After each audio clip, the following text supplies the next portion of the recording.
எல்லாரும் ஒரு இசை கண்களை மூடி ஜெபிப்போம். இந்த அன்பான நல்ல தகப்பனே, இந்த நாளை கொடுத்ததுக்காக உங்களுக்கு நன்றி செலுத்துகிறோம் ராஜா. இசப்பா, இந்த நாளில சிலுவையை குறித்து இசப்பா இந்த 7 வார்த்தைகளை பற்றி நாங்கள் பேசிக் கொண்டிருக்கிறோம் தகப்பனே. அப்படியாய் இந்த அணியனுக்கு கூட தகப்பனே இந்த 5ஆம் வார்த்தையை கொடுத்ததுக்காக உங்களுக்கு நன்றி செலுத்துகிறோம் ராஜா. இதற்கு நான் பாத்திரமான தகப்பனே, இருந்தாலும் இதற்காக நான் தகுதிப்படுத்த தயவுக்காக உங்களுக்கு நன்றி செலுத்துகிறோம். அப்படியா இந்த வார்த்தை மூலம் சகா நீங்க எங்களுக்கு வெளிப்படுத்துங்க. அப்படியா இந்த இடத்துல பாதுகாத்துக்கணும். பேசி மூலத்தான் நடக்கணும். ஆமென். கர்த்தருடைய பரிசுத்த நாமத்திற்கு ஸ்தோத்திரம் உண்டாவதாக. இயேசு கிறிஸ்து சிலுவையில் மொழிந்த 5வது வார்த்தையான தாகத்தை குறித்து சிந்திக்க உள்ளோம். இதற்கு ஆதாரமான வசனம் யோவான் 19ஆம் அதிகாரம் 28ஆம் வசனத்தை ஒருவர் வாசிப்போம். அதன் பின்பு எல்லாம் முடிந்தது என்று இயேசு அறிந்து வேத வாக்கியம் நிறைவேறத்தக்கதாக தாகமாய் இருக்கிறேன் என்றார். அல்லேலூயா. அதன் பின்பு எல்லாம் முடிந்தது என்று இயேசு கிறிஸ்து அறிந்து வேத வாக்கியம் நிறைவேறத்தக்கதாக தாகமாய் இருக்கிறேன் என்றார். பொதுவாகவே இந்த உலகத்துல ஒவ்வொரு மனுஷனுக்கும் 2 விதமான தாகம் இருக்கும். ஒன்று சரீர தாகம் ஒன்று, மற்றொன்று ஆத்மாவில் ஏற்படக்கூடிய தாகம் ஒன்று. இதுல சிலுவையில தொங்கிக் கொண்டிருந்த ஆண்டவராகிய இயேசு கிறிஸ்துவுக்கு உண்டானது சரீர தாகமா என்பதை குறித்து சில காரியங்களை நாம் பார்க்க உள்ளோம். சிலுவை மரணம் என்பது மிகவும் பயங்கரமானது, கொடுமையானது கூட. இது ஏசப்பா சிலுவையில அடைய போது ரோமர்கள் அல்லாத புறஜாதியை சேர்ந்த கொலைக்காரர்கள், திருடர்கள், அடிமைகளுக்கு இந்த சிலுவை தண்டனையை கொடுப்பாங்க.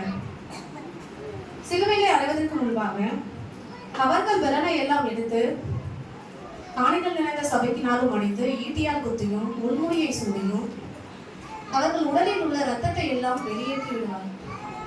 மீதமுள்ள ஈரப்பசையை கூட அவர்கள் சிலுவையில் தொங்கும் போது வெப்பத்தினால் வெளியேறிவிடும். நாமும் மேல்வாயோடு ஒட்டிக்கொள்ளக்கூடும் சூழ்நிலை ஏற்படக்கூடும். எனவே ரோம போர் சேவர்கள் இந்த குற்றவாளிகளை சிலுவையில் அறைவதற்கு முன்பாக அந்த வேதனையை மறப்பதற்கும் கசப்புள்ள காடியை கொடுப்பார்கள்.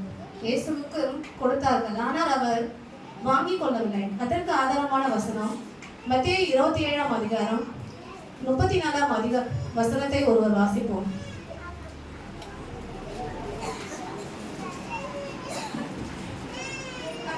கசப்பு கலந்த காடியை அவருக்கு குடிக்க கொடுத்தார்கள். அவர் அதை ருசி பார்த்து குடிக்க மனதில்லாது இருந்தார். கசப்பு கலந்த காடியை அவருக்கு குடிக்க கொடுத்தார்கள். அவர் அதை ருசி பார்த்து குடிக்க மனதில்லாதிருந்தார் என்றும் மார்க்கு 15ஆம் அதிகாரம் 23ஆம் வசனத்தை மீண்டும் வாசிப்போம்.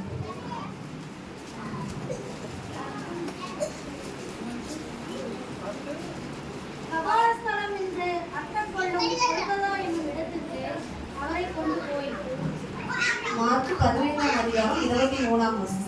வெள்ளை போலம் கலந்த திராட்சை ரசத்தை அவருக்கு குடிக்க கொடுத்தார்கள். அவர் அதை ஏற்றுக்கொள்ளவில்லை. வெள்ளை போலம் கலந்த திராட்சை ரசத்தை அவருக்கு குடிக்க கொடுத்தார்கள். அவர் அதை ஏற்றுக்கொள்ளவில்லை. வெள்ளை போலம்னா என்னன்னா, இப்போ நமக்கு அடிபட்டுருச்சு அப்படின்னா ஹாஸ்பிட்டலில் போயிட்டு நம்ம என்ன பண்ணுவோம், கையில் போடுவோம் இல்லையா? அப்போ நமக்கு அந்த வலி தெரியாம இருக்கிறதுக்காக அனஸ்தீசியான்னு ஒன்று கொடுப்பாங்க. அப்போ வெள்ளை போலம்னா அதற்கு ஒரு உதாரணமானதுதான். அதை கொடுக்கும்போது பிதாவின் சித்தத்தை முழுமையாக நிறைவேற்ற வேண்டும் என்பதற்காக தன் சரீர தாகத்தையும் பொறுத்து கொண்டவராய் அந்த காடியை வாங்கவில்லை என்று நாம் பார்க்கிறோம்.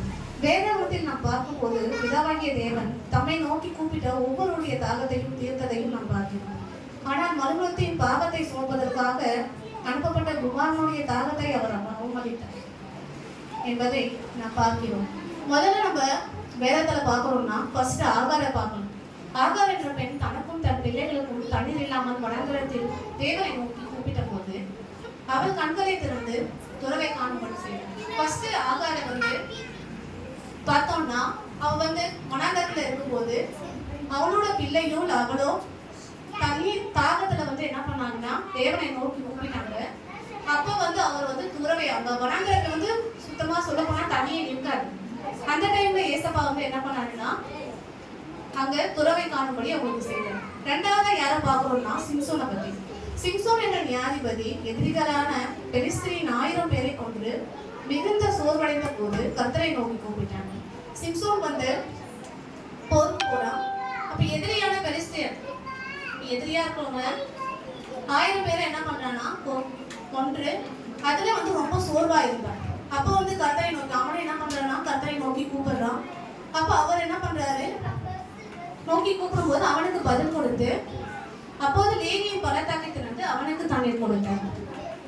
சிம்சோனை பத்தி பார்க்கும்போதும் ஏசப்பா என்ன பண்றாருன்னா அவனுடைய கூப்பிடுதலுக்கு பதில் கொடுக்கிறார். மூன்றாவதா பார்ப்போம், இஸ்ரவேலின் ஜனங்கள் தாகம் தண்ணீர் இல்லாமல் மோசேயை நோக்கி கூப்பிட்டாங்க. அப்பொழுது தேவன் கண்மலையிலிருந்து தண்ணீரை பெருக்கி ஓடி வர செய்தார். மூணாவதா யாரை பத்தி பார்க்கணும்னா இஸ்ரவேலில் இருக்கிற ஜனங்கள் வந்து தண்ணீர் இல்லாம ராகத்தார தவிக்கும் போது அப்போ மோசையை நோக்கி கூப்பிடுறாங்க. அப்ப ஏசப்பா வந்து என்ன பண்றாருன்னா கண்மலையில இருந்து என்ன பண்றாரு, தண்ணீர் பெருக்கி ஓடி வர செய்யறாரு. இது மூணுத்துல இருந்து பார்க்கும் போதும் ஃபர்ஸ்ட் வனாந்தரம், ரெண்டாவது பள்ளத்தாக்கு, மூணாவது கண்மலை. மூணுத்துல இருந்தும் தன்னை நோக்கி கூப்பிட்ட மக்களுக்கு என்ன பண்றாருன்னா ஏசப்பா என்ன பண்றாரு, பதில் கொடுக்கிறார். தேவன் வேற வாக்கியம் நிறைவேறும்படியாக தம்முடைய குமாரனை தாகமாய் இருக்கும்படியாக அனுமதித்ததை நாம் பார்க்கிறோம். அப்ப இவங்களுக்கு எல்லாம் பதில் கொடுத்துட்டு ஏன் தம்முடைய குமாரன், ஏசப்பா வந்து யாருன்னா இதோட குமாரன், அவருக்கு ஏன் அவர் வந்து அனுமதிக்கிறாரு, அந்த கஷ்டத்தை வந்து அனுமதிக்கிறாரு அப்படின்னு நாம என்ன யோசிக்கணும்.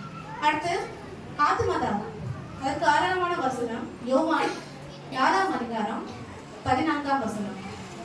நான் கொடுக்கும் தண்ணீரை குடிக்கிறவனுக்கோ ஒரு காலமும் தாகம் உண்டாகாது. நான் அவனுக்கு கொடுக்கும் தண்ணீர் அவனுக்குள்ளே நித்திய ஜீவகாலமாய் ஊறுகிற நீரூற்றாய் இருக்கும் என்றார். நான் கொடுக்கும் தண்ணீரை குடிக்கிறவனுக்கு ஒரு காலம் தாகம் உண்டாகாது. நான் அவனுக்கு கொடுக்கும் தண்ணீர் அவனுக்குள்ளே நித்திய ஜீவகாலமாய் ஊறுகிற நீரூற்றாய் இருக்கும் என்றார்.